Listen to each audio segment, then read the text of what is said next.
This is the way high performers actually use their time.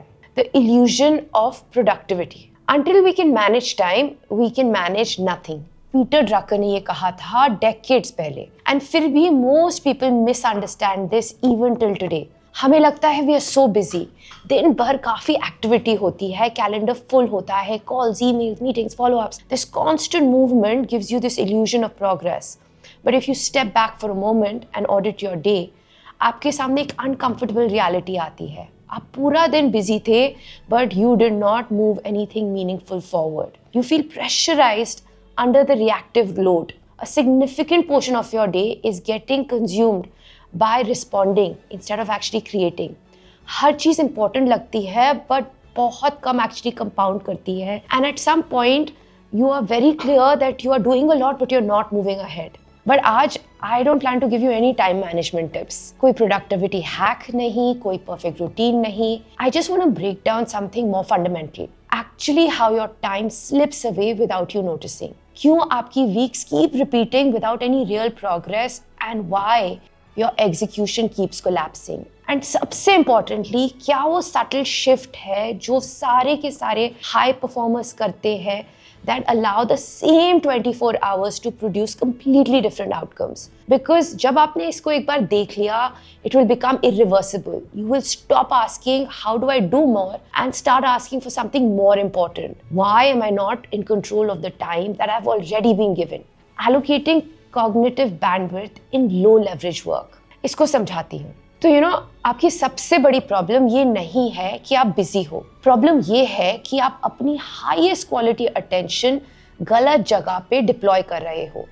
हर दिन एक cognitive curve होता है. आपका ब्रेन सुबह या अर्ली मॉर्निंग आवर्स में सबसे ज़्यादा शार्प होता है. डिसीजन मेकिंग क्लियर होती है कि आप विदाउट फटीग सबसे ज़्यादा कॉम्प्लेक्स प्रॉब्लम्स को सॉल्व कर सकते हो. ये आपका हाई बैंडविड्थ विंडो होता है, बट आप इस विंडो को कहाँ स्पेंड कर रहे हो? ईमेल्स में, मीटिंग्स में, कोऑर्डिनेशंस में, अप्रूवल्स में, फॉलोअप्स में. हाँ, ये सब इम्पॉर्टेंट है, बट ये सब लो लेवरेज चीज़ें हैं. ये मेंटेनेंस टास्क्स है. इनमें डेप्थ नहीं चाहिए, इसमें नॉवेल्टी नहीं चाहिए, इनमें सस्टेन थिंकिंग नहीं चाहिए. But you waste your most important time in these. बट फिर जब दिन का वो पार्ट आता है, जब आपको एक्चुअली कुछ मीनिंगफुल क्रिएट करना होता है, ब्रेनस्टॉर्म करना होता है, डायरेक्ट करना होता है, तब आप ऑलरेडी थक चुके होते हो. एंड देन यू से कि फोकस नहीं हो रहा, एनर्जी नहीं है. बाद में this is not an issue of discipline. ये honestly is just misallocation. आपने अपना बेस्ट कॉग्निटिव कैपिटल उस काम में स्पेंड कर दिया है जो आपको आगे नहीं लेके जा रहा है, और बाकी जो बचता है उससे आप अपनी ग्रोथ एक्सपेक्ट करते हो. These are the same mistakes जो ऑर्गेनाइजेशंस कैपिटल के साथ करती हैं. जब वो अपना बेस्ट कैपिटल ऑपरेशनल मेंटेनेंस में लगा देती हैं, तो इनोवेशन नेचुरली स्लो हो जाती है. इंडिविजुअल लेवल पे भी एग्जैक्टली यही होता है. Now A few of you will say कि I can't avoid these tasks. कोई भी ईमेल ऑप्शनल नहीं है, कोई मीटिंग स्किप नहीं कर सकते. हर चीज का एक जस्टिफिकेशन होता है, लेकिन लेवरेज जस्टिफिकेशन से नहीं आता. Leverage comes from what you choose to prioritise when everything looks important. जो हाई परफॉर्मर्स हैं, they do these things differently. वो अपना दिन टास्क के हिसाब से ऑर्गेनाइज नहीं करते.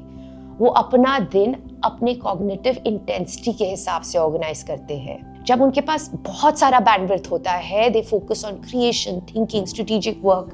और जब उनका बैंडविड्थ कम हो जाता है, they shift to maintenance and things like emails, coordinations, executions. Surface पे ये काफी सिंपल लगता है, बट प्रैक्टिस में काफी अनकंफर्टेबल है. बिकॉज इसका मतलब कि शायद ईमेल डिले होंगी, सम मीटिंग्स को रीस्केड्यूल करना पड़ेगा, कुछ चीजें will move forward without your involvement, and initially ये सब इनएफिशिएंट लगेगा, even irresponsible. But over time ये एक कंप्लीटली डिफरेंट सिस्टम क्रिएट करेगा. आपकी बेस्ट थिंकिंग प्रोटेक्टेड रहेगी, your important work will actually start moving, and your day will no longer just be filled.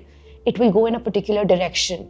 That is the real difference between activity and progress. Activity आपको busy रखता है, लेकिन progress आपको आगे बढ़ाता है. And as long as your highest bandwidth is being consumed by activity, progress incidental रहेगा, intentional नहीं. अब हमने दिन की बात कर ली, but most people are not just struggling with their day. They are repeating the same week again and again and again.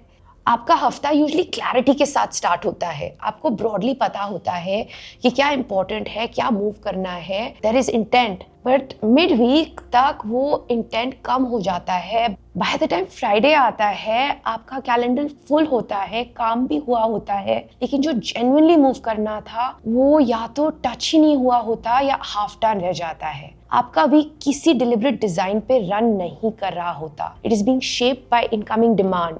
Urgent चीजें बीच में आ जाती हैं एंड धीरे धीरे जो ओरिजिनली इंपॉर्टेंट था वो साइड पे शिफ्ट हो जाता है। But the outcome is consistent.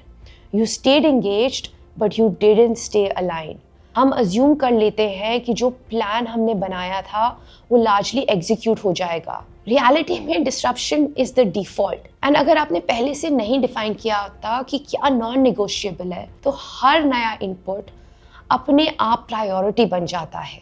Plus जब आपका वीक पहले से स्ट्रक्चर नहीं होता है, then every day you are taking micro decisions. ये काम कब करना है, कब पोस्टपोन करना है, इंडिविजुअली छोटा होता है, कलेक्टिवली ड्रेनिंग होता है।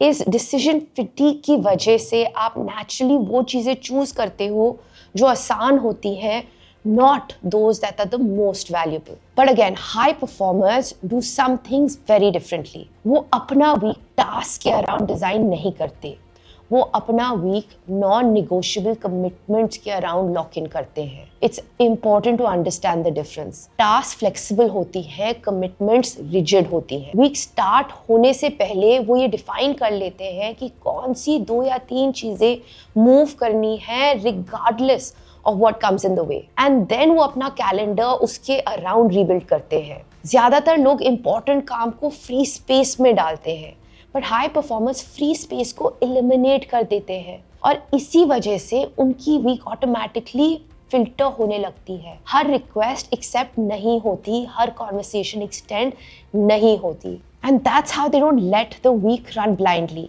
हर दिन एक एंड पे वो ये चेक करते हैं कि जो कमिटमेंट थी वो एक्चुअली मूव हुई या नहीं, और नहीं हुई तो नेक्स्ट डे का प्लान एडजस्ट होता है। इसलिए उनकी वीक परफेक्ट नहीं होती है, but it stage in the right direction when your state becomes the limiting factor. Now there is one final layer to it, and this is where things start becoming a little bit counterintuitive. अगर आपने week fix कर लिया, even if you've decided what matters, even if you block time for it, execution doesn't feel clean. Not because you don't know what to do, but because when you finally sit down to do it, आपका mind is already carrying too much noise. आप physically present हो, पर mentally कहीं ना कहीं fragmented हो, और ये फ्रैगमेंटेशन किसी एक डिस्ट्रैक्शन से नहीं आता, ये छोटी छोटी स्विचेस से आता है जो मोमेंट में बिल्कुल हार्मलेस लगते हैं। थोड़ा सा काम, फिर एक मैसेज बैक टू वर्क, फिर एक क्विक चेक, फिर एक मीटिंग, फिर एक फॉलो अप, और फिर एक स्विच। हर बार आपको लगता है कि ये स्मॉल इंटरप्शन है, मैनेजेबल है, but what actually happens is that your attention never fully settles. You know, your brain is not in a clean state. पहले की टास्क कहीं ना कहीं एक्टिव रहती है एंड नेक्स्ट टास्क का लोड आ जाता है, एंड यू नो धीरे धीरे there is this layered mental residue जिसके बारे में आप कॉन्शियसली अवेयर भी नहीं हो, and by the time you reach the work that actually mattered, आपका अटेंशन ऑलरेडी डाइल्यूटेड है। इसलिए सेम 2 घंटे कभी डीप लगते हैं और कभी कंप्लीटली वेस्ट। कभी आप क्लियरली सोच पाते हो, मीनिंगफुल प्रोग्रेस देखते हो, और कभी आप बैठे रहते हो, टाइम लगता है बट एक्चुअली कुछ नहीं होता है। डिफरेंस एफर्ट का नहीं है, डिसिप्लिन का भी नहीं है, डिफरेंस अटेंशन का है, and you need to protect your attention. You know, people think कि उन्हें ज़्यादा फोकस चाहिए, ज़्यादा विल पावर चाहिए, ज़्यादा कंट्रोल चाहिए, बट प्रॉब्लम वर्क के बीच में नहीं होती है, प्रॉब्लम वर्क स्टार्ट होने से पहले हो चुकी होती है। And that's why high performers सिर्फ अपना टाइम प्रोटेक्ट नहीं करते, वो अपना एंट्री स्टेट प्रोटेक्ट करते हैं। मतलब जब वो इम्पोर्टेंट काम स्टार्ट कर रहे होते हैं, वो already relatively clean state of mind में होते हैं। वे केओस से डायरेक्टली डीप वर्क में जंप नहीं करते, वो अननेसेसरी स्विचिंग को पहले से रिड्यूस कर देते हैं, बिकॉज दे नो एक बार अटेंशन फ्रैगमेंट हो गया तो आपकी ड्यूरेशन इंक्रीज कर दोगे पर डीप फोकस नहीं कर पाओगे। इसलिए उनका काम क्लीनर लगता है, फास्टर होता है, डायरेक्शनल होता है, because they are doing more but also because they're just starting better. And where this time finally starts compounding, once you start seeing this clearly, कुछ और subtle shift होता है.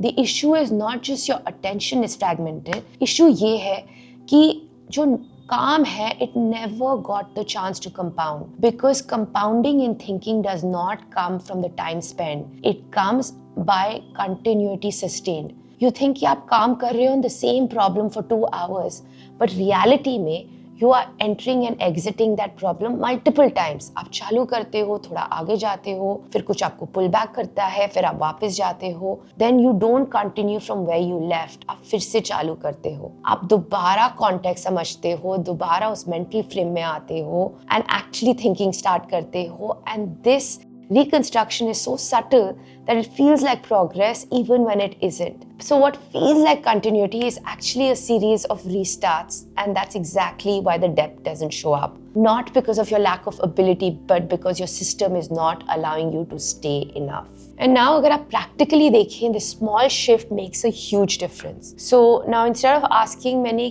कितना किया, start asking how long did I stay with one thing without breaking it. Even one uninterrupted 60-minute stretch जहाँ पे आपका attention intact था is going to show you immense result, and you will see the difference in your work, your intention, and actually moving work forward. And truly, this is how high performers work.